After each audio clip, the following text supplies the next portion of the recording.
the heart of this nation, under skies so blue, there's a spirit that's stirring, values strong and true. From the mountains to the prairies, from the cities to the sea, we stand for liberty, for faith and family. We're diving deep into the heart of what we believe. Welcome to the Deep Dive. Today we're getting into something pretty intense, actually. It's this friction happening inside the Catholic Church. Yeah, all about tradition, changes to the Mass, and, well, different groups clashing over it. And we're looking at this through a really specific lens, an article from the American Spectator. It gives a particular take on things and points to a big challenge for the current Pope, Leo XIV. So our mission here is really to unpack what this article is saying, its perspective. We want to help you understand the tensions, why certain events are seen as so important. Absolutely. It's a complex mix, isn't it? Beliefs about worship, church policy, history, it all comes together. And this article, it definitely has a strong viewpoint on how it's playing out. Okay, so let's dig in. The article starts us off back in July 2021. Pope Francis releases this document, Traditionis custodes. Right, an apostolic letter. And the stated aim, the words in the document itself were in order to promote the concord and unity of the church. Basically, it was meant to regulate the use of the older Mass form, the 1962 Missal. That's the traditional Latin Mass, the TLM that people talk about. Exactly. And the document mentioned, having paternal solicitude, care for those attached to it. The American Spectator article jumps right in there with a critique, a sharp one. Yeah, it says, look, the title means guardians of tradition. But the source argues the document did the opposite. It claims it was really about restricting the TLM. So not guarding tradition, but limiting it, in their view. Pretty much. The article frames Traditionis custodes, or TC as people call it, as being widely seen as punitive. Punitive. Like a punishment. That's the word the source uses, yeah. It argues the intent was to suppress the Latin Mass and even to vilify traditionalists. Strong words. And this leads the source to make a really pointed comparison, doesn't it? Between how Pope Francis talked about traditionalists and how he talked about, say, homosexuals with his famous "who am I to judge" line. It does. The article basically argues that when it came to traditionalists, Pope Francis did judge, and harshly. How so? What does the source say? Well, the article lists some pretty direct quotes attributed to him, calling traditionalists rigid, Pharisees, evil, even comparing them to whitened sepulchres. Wow. That means like clean on the outside. Wicked inside, yeah. That's the implication the source draws. And didn't the source mention him warning against any Christian being rigid? Yeah. Not just traditionalists? Yes. Lay people, priests, bishops, anyone rigid, he reportedly said, there's no spirit of God there. That's a quote the article highlights. And also calling them fundamentalists, something about ashes. Fundamentalists with nostalgia, wanting to return to the ashes or safeguard the ashes. That's the phrasing the source uses to describe his view. So the picture the article paints is of Pope Francis leading a sort of crackdown, aimed specifically at people seeking reverence, people attached to tradition. And they felt TC was meant to, destroy tradition, as the source puts it. Exactly. And it wasn't just about Francis's actions, the article argues. It was also about how others in the church reacted and used the document. Okay. So how did others use it, according to the source? Well, this is where the source says it gets, particularly revealing. It talks about progressive enthusiasts of Pope Francis. Okay. And it claims they seized on his Traditionis custodes to undermine tradition. Basically, the article says they weaponized it. Weaponized it? How? The source describes liberal Catholics seeing TC as like manna from heaven. They were apparently thrilled, the article suggests, to have this document called Guardians of Tradition that they could then use against the very people who, in the source's words, cared most about the traditions that they as liberals didn't give a damn about. So the source sees a kind of deep irony there, using the name against the people it supposedly protects. Precisely. The source even draws an analogy to secular politics. It compares it to how, in its view, secular leftists might use words like tolerance or inclusion. Right. But for the contrary purpose, as the article puts it, of being intolerant or excluding conservative Christians, it's suggesting a similar dynamic within the church. And the article makes a point about who these traditional Catholics are, right? Especially the ones attending the TLM. It does, yeah. It specifically characterizes them particularly young people, families as generally being more devout, more reverent, Go ahead. attending Mass faithfully, often having larger families, and significantly being a source of religious vocations, priests, and nuns.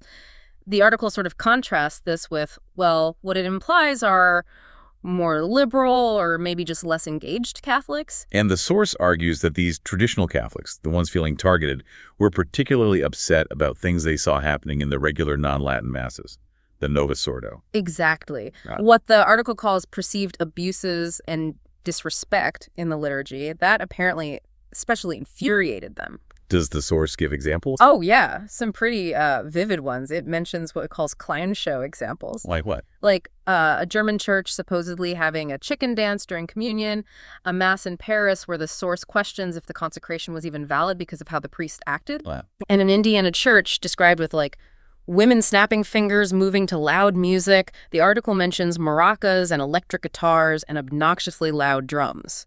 These are the kinds of things the source highlights as fueling the traditionalist reaction. It's quite a picture. But the source also notes something interesting about Pope Francis's own masses, right? It does. It observes that his masses at the Vatican were often, and the source uses the phrase beautifully traditional. Meaning? Reverence, Latin prayers, chant, people kneeling for communion. The article almost asks, did Pope Francis even know about these other parish situations, these crazy houses, as it calls them? So there's a perceived disconnect there. The source suggests that was part of the ambiguity, but the main takeaway it presents is Francis led this crackdown, traditionalists felt targeted, and they believe TC was aimed at dismantling their way of worship. Okay, that sets the scene. Now, the article brings us right up to the present with a specific case. The Diocese of Charlotte, North Carolina. Yeah, this is presented as a key example, an outrageous case in point involving the bishop there, Michael Martin. What's happening in Charlotte, according to the source? Well, the article details what it calls shocking restrictions Bishop Martin has apparently proposed. It cites the National Catholic Register, summarizing the proposals as banning worship ad orientem. That's the priest facing the altar, away from the people. Right, facing east traditionally, and also barring traditional prayers said at the foot of the altar, like the St. Michael prayer. Okay. Well, Things like restricting or banning altar rails, kneeling at certain times, specific types of chant, women wearing veils, and also limiting or even ending the use of Latin in ways the source claims are stricter than what TC itself required. and how does the American Spectator react to this proposed plan? Very strongly. It calls the document outlining this a lengthy, breathtaking litany of nitpicky restrictions. Says it's astonishing to behold. Nitpicky, huh? Yeah, and suggests the level of control desired would be laughable, if not so disturbing. Okay, but what's Bishop Martin's reason? His justification? Well, according to the source, his stated goal is purifying and unifying the celebration of the Mass. He apparently frames it as being in line with Traditionis custodes. Remember, that was supposed to be about concord and unity. And the title of his letter to priests. Go in peace. That's what the source notes. But the article argues it's going to cause the opposite. Exactly. The source predicts not peace, but strife. It says people in the diocese and traditional Catholics across the country are foaming about it. Does it include reactions from people there? It does. It quotes people reportedly from the diocese using some really harsh language to describe the bishop. Like what? Things like a boomer, tyrannical 70s liberal priest in the style of Francis, not a leader but a manipulator, unqualified but promoted. Just generally, the source says, folks are outraged. And the source makes another point comparing these Charlotte rules to other places. Yeah, it points out that these proposed restrictions seem to conflict with guidelines from the U.S. Bishops' Conference, the USCCB, and it claims they're even stricter than what Cardinal Cupich implemented in Chicago, and he's generally seen as having taken a pretty firm line on TC. So the source's conclusion on Bishop Martin is? Pretty clear-cut. The article argues he does not want to be a guardian of tradition. Instead, it says he's using TC, this document, with a deceptive title, in its view, specifically to undermine tradition. Okay, now here comes the twist, right? The new Pope, Leo XIV. How does he fit into this Charlotte situation? Yes. This is where the timing gets really critical, according to the American Spectator piece. Bishop Martin's document, the one with the restrictions, it was apparently in the works while Pope Francis was still Pope. Right. But the whole thing blew up publicly after Pope Leo XIV took over. So it lands right on the new Pope's desk, essentially. Pretty much.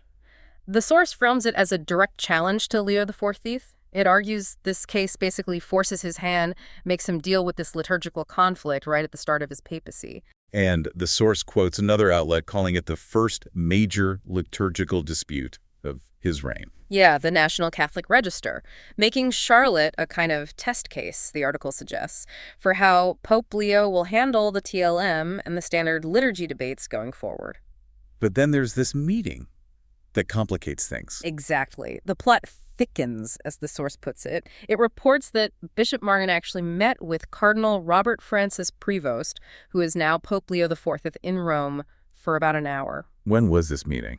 Before the document proposing the restrictions was leaked and became public knowledge. And Prevost at the time was head of the office overseeing bishops. Correct. Prefect of the dicastery for bishops. The source mentions Martin was already kind of on his radar because of other issues, allegations of arbitrary micromanagement, an autocratic approach, things like controversial plans for a new cathedral. The local newspaper, The Observer, just called it a meeting about administrative matters. What did Bishop Martin say about the meeting? The source recounts Martin describing Prevost as very, very relaxed, calm, and seeming genuinely interested in me and what was happening in Charlotte. Okay, but here's the kicker, right? What did Prevost actually tell Martin, according to the source? This is the key detail the article emphasizes, citing reporting from the Pillar. Cardinal Prevost, the future Pope Leo XIV, apparently encouraged Martin to make change more slowly. Slowly, not these sweeping restrictions that got leaked. Exactly, which leads the American Spectator to ask the big question. Given that he told Martin to go slow, what must Pope Leo XIV be thinking now, seeing this leaked document proposing broad, rapid changes causing such an uproar? And that's the cliffhanger, basically. That's what the source leaves us with. It says how Pope Leo handles the Charlotte situation will tell us much about the new pope, Bishop Martin, and the future of Traditionis custodes. It's a pivotal moment in their view. Okay, so let's pull back a bit. We've gone deep into this article's perspective. What does all this mean for you listening? Why should you care about this internal church argument? Well, I think it matters because, as the source lays it out, it reflects tensions we see in lots of places, not just the church. Like what? That fundamental pull between tradition and change, right? How groups interpret rules, sometimes the same rule in totally opposite ways, and the real-world effect when decisions come down from the top, how they land in local communities. Yeah, you can see parallels in politics, organizations, even families sometimes. Exactly. So understanding this specific situation, through the lens of this article at least, gives you insight into, well, the challenges any leader faces trying to hold a diverse group together. It really highlights how policies, whatever they say they intend, can be seen and used very differently on the ground. That gap between intent and impact. Precisely, and how different people react and navigate that gap. So as a final thought, maybe building on what the source suggests, this isn't just about the rules for Mass, is it? Latin versus English, kneeling versus standing. No, I think the source pushes us beyond that. It raises these bigger questions about authority, how it's used, how it's perceived. That balance between having central rules, norms, versus allowing local variations or expressions. And what does unity even look like in a huge global community where people feel so passionately and so differently about something as core as how they worship? Right, it's that constant dynamic tension center versus local, tradition versus evolution, unity versus diversity. This case in Charlotte, as presented by the source, just throws that tension into really sharp relief right now. It's definitely something to watch.